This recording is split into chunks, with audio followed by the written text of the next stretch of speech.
I arrive in Manila on a heavy afternoon, the kind that presses warm air against your skin until it feels like a second heartbeat. The sky hangs low, gray with the promise of rain, and the windows of the taxi from the airport blur with condensation.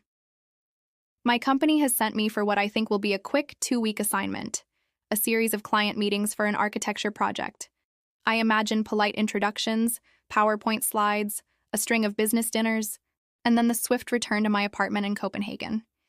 That is the plan, at least. The driver weaves through traffic that is more alive than any city street I have ever seen. Jeepneys flash with chrome and saints' faces.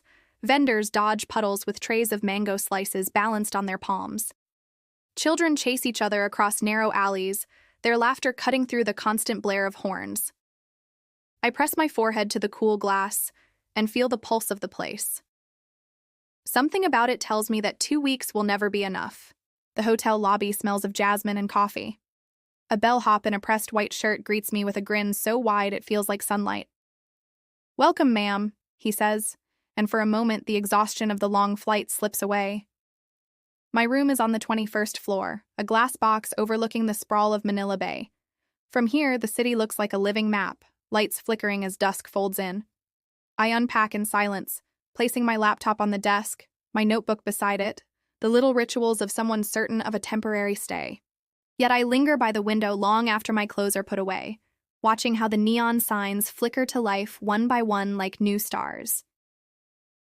The first day at the firm IAS satellite office is a blur of polite bows and cups of Barako coffee so strong it feels alive on my tongue. My local contact, a woman named Karina, explains how the project, an eco-friendly waterfront complex, has become a small symbol of hope for her team. "It's about more than buildings," she tells me as we step out into the humid evening. "It's about giving the city something that belongs to everyone." I nod, the architect in me recognizing the weight of that statement. But another part of me is distracted by the life spilling through the streets. Vendors light their stalls with strings of tiny bulbs. Couples share steaming bowls of lugao beneath tarpaulin awnings. A guitarist strums near a jeepney stop, his voice carried by the warm wind. Each day after work, I walk farther. At first, I tell myself it's to fight jet lag, but soon I admit that I am hungry for the city itself. I learn the scent of roasted corn mixed with diesel fumes. I learn the rhythm of the crosswalks, how people surge and part like schools of fish. I duck into narrow bookstores where children sprawl on the floor reading comics. I sit at roadside tables where strangers share their food without hesitation, laughing when I attempt a shy salamat. They always answer with English more fluent than my own, but they seem to appreciate the effort, and I begin to feel a warmth that has nothing to do with the weather. One night, a sudden rainstorm drives me beneath the awning of a tiny cafe. Inside, a trio plays slow jazz while customers nurse mugs of thick, sweet coffee. I choose a seat near the window, droplets streaking the glass in silver lines. Across from me, a man sketches in a notebook, his concentration so complete that I cannot help but watch. He catches my gaze and smiles, a quiet acknowledgement before returning to his drawing. We do not speak, yet when I leave, he nods as if we share a secret. Outside, the rain cools the air, and the city glows under 1,000 reflections.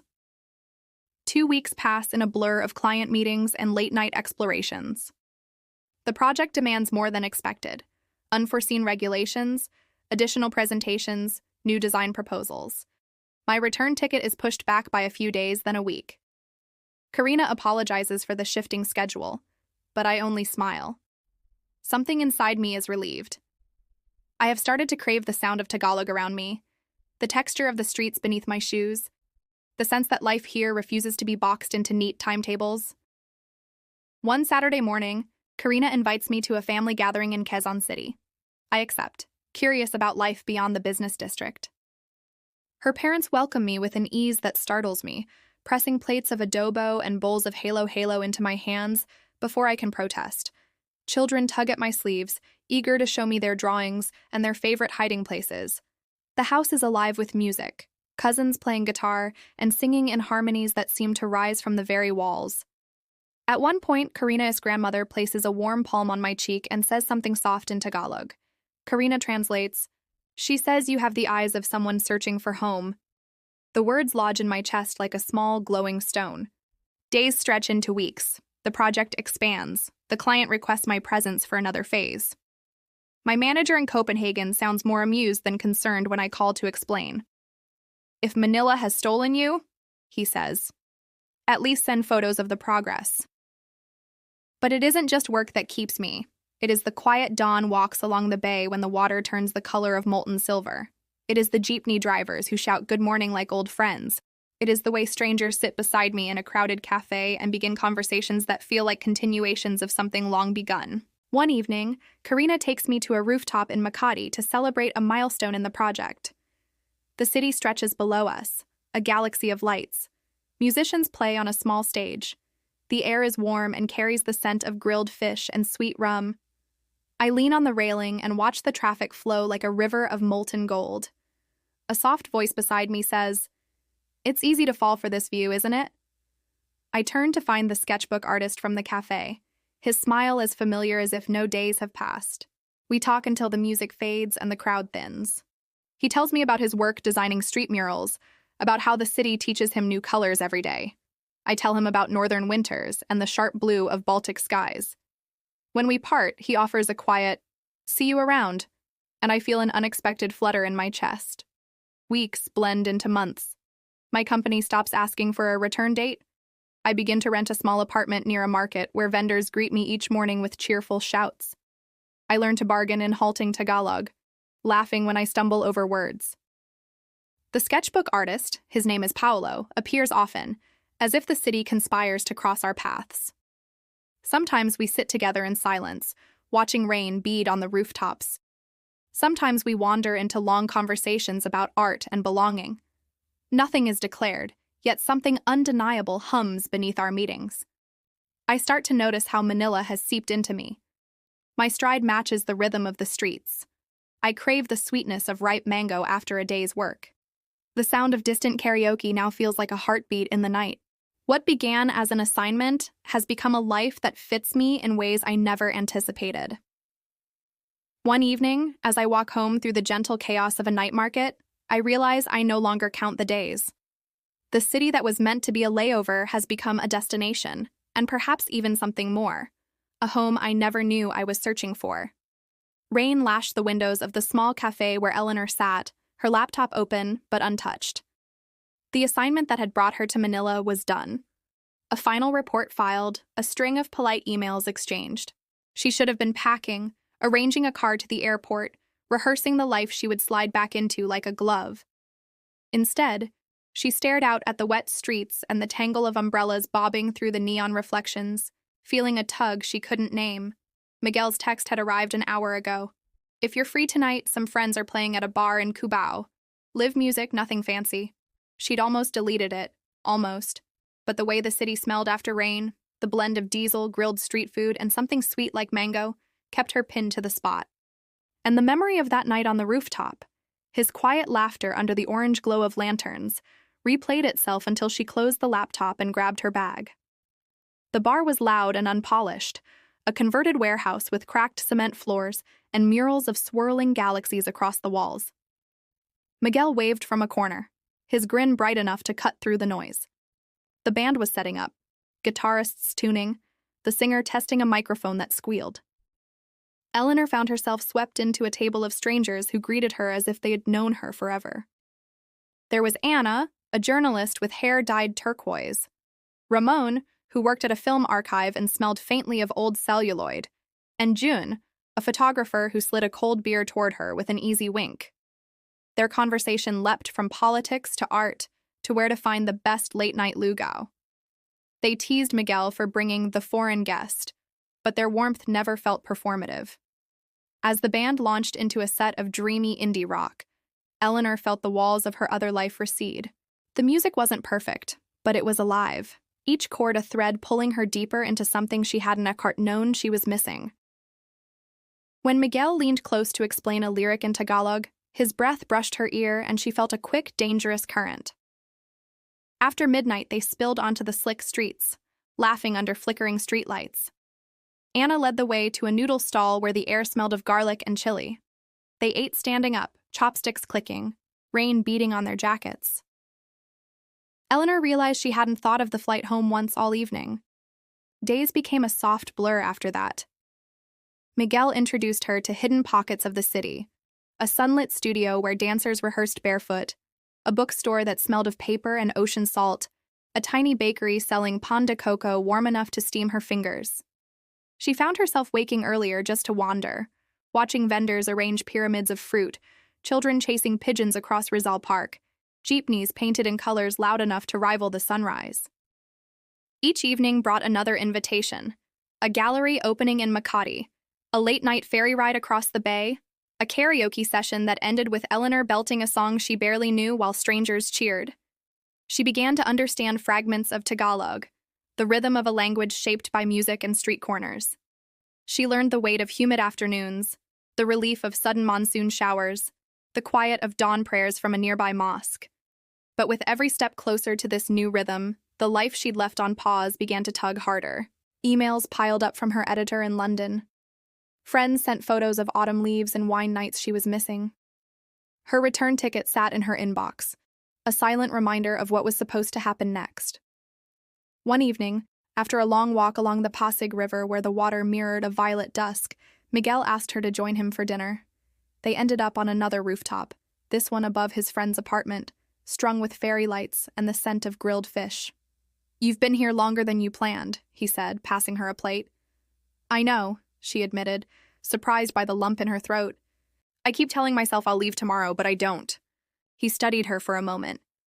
"Sometimes a place chooses you before you choose it." The words settled between them, heavy and electric. She thought of her apartment back in London, white walls, orderly bookshelves, the steady hum of a life she had built like clockwork. She thought of this city that refused order, that hummed with chaos and unexpected kindness, where every day felt like an unopened letter. When Miguel reached across the table and took her hand, Eleanor didn't pull away. The city below seemed to pulse in time with her heartbeat. For the first time since stepping off the plane, she let herself imagine a tomorrow that wasn't already written. The rain returned in the early hours, a soft percussion on the roof as they lingered in silence. Somewhere far away, her old life waited. But here, in the shimmering dark of Manila, the night stretched wide and unending, daring her to stay. The call from London came just after sunrise, when the sky above Manila glowed a milky lavender. Eleanor almost ignored it. She sat on the balcony of a rented apartment in Malate, coffee cooling beside her, watching jeepneys thread through the early traffic. Miguel was still asleep inside, the faint rise and fall of his breathing a rhythm she had grown used to. Her editor's voice crackled across continents. "Ellie, we need you back next week. There's a new assignment. Big project. You're perfect for it." For a heartbeat, the old reflex surged. Say yes, pack quickly, catch a flight. But something in the humid air held her still. "I'll call you later," she said softly, and hung up before she could change her mind. The day unfolded like a quiet test. At a market in Quiapo, she wandered between stalls heavy with flowers and incense. Vendors called out in sing-song voices. She bought a string of sampaguita and draped it over her wrist, breathing in the sweet, earthy scent. The city felt like a living organism, sweaty, loud, but somehow intimate, as if it had been waiting for her. When she returned to the apartment, Miguel was awake, frying eggs and garlic rice. He looked up, smiled, and poured her a mug of strong Barako coffee.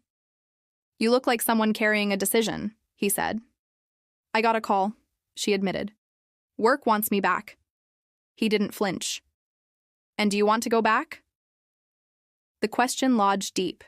She thought of the life she'd built, a flat near the Thames, friends who knew her favorite wine, the safety of routine. She also thought of how Manila had rewired her days, of late-night jeepney rides where strangers became companions, of the scent of rain-soaked streets, of this kitchen filled with the sound of sizzling garlic. "I don't know," she whispered. Miguel placed a plate in front of her and sat across the table. "Maybe it's not about choosing between places.